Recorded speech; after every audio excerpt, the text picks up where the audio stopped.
Olá, seja muito bem-vindo ao Literatura Falada, que hoje traz um pouco da história, um pouco dos primórdios da poesia lírica. Essa poesia que a gente gosta de ler, eventualmente gosta de escrever e que está muito presente na nossa vida desde os primeiros anos da escola. Para responder à pergunta de onde vem a poesia lírica, eu retomo a Grécia Antiga. Quando a gente fala nos primórdios da poesia lírica, é comum que a gente volte à Grécia Antiga, que é o berço da cultura ocidental. Lá, a vida em comunidade, a vida na polis, termo que pode ser traduzido como cidade ou como estado, era marcada por enorme coesão de ideias e crenças. Essa unidade de valores da polis foi expressa primeiramente pela poesia épica. E aí nós citamos Homero, do século V a.C., como o seu grande representante.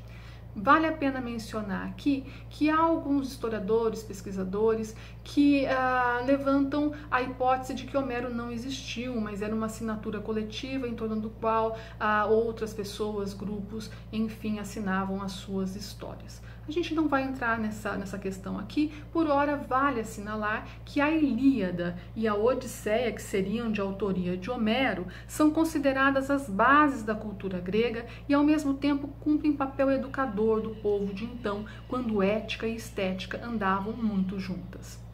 O último representante da poesia épica, essa poesia que conta os grandes feitos de um povo ou de uma nação na literatura ocidental, é os Lusíadas do Camões, obra do classicismo renascentista português do século XVI.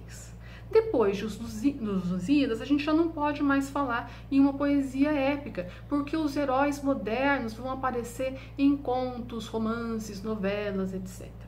Mas, voltando às origens da poesia lírica, quanto mais a vida dos cidadãos gregos ficava submetida às leis da polis, que funcionavam de maneira coerente, coesa, etc., mais crescia a necessidade de uma expressão individual. E é aí que surge a poesia lírica. É claro que as primeiras poesias gregas, que buscavam expressão pessoal, ainda traziam presença forte daquelas expressões mais tradicionais.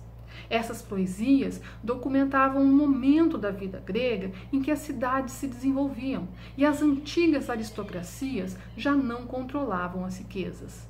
E essas poesias eram feitas para serem cantadas com acompanhamento musical. Houve vários tipos de poesia na Grécia Antiga, a mélica, a poesia de coro, as elegias, e elas eram acompanhadas por instrumentos musicais, geralmente a flauta ou a lira. Daí vem a expressão poesia lírica, ou seja, uma poesia de expressão pessoal que era cantada com acompanhamento musical, geralmente uma lira.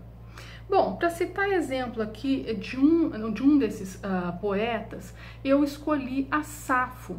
A Safo foi um dos grandes nomes da poesia lírica grega e era uma mulher.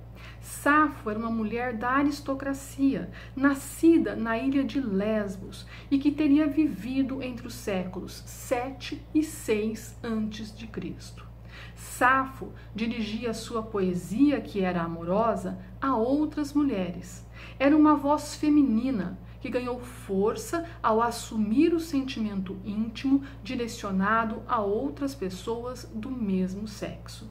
Vale aqui fazer um parênteses. Veja o termo lésbica. Lésbica se relaciona a Safo, poeta que vem da ilha de Lesbos e que cantava para outras mulheres. Eu finalizo esse vídeo com a leitura de um fragmento de uma poesia da Safo. Como a gente sabe, não sobrou muita coisa da Grécia Antiga, então sobraram alguns fragmentos, alguns poemas, enfim. Eu vou ler aqui o fragmento de uma poesia da Safo com tradução de Haroldo de Campos e que eu deixo aí disponível em tela para que você possa acompanhar comigo. Em torno à Silene esplêndida, os astros recolhem sua forma lúcida, quando plena ela mais resplende, alta, argêntea. Morto o doce Adonis, e agora, Citereia, que nos resta?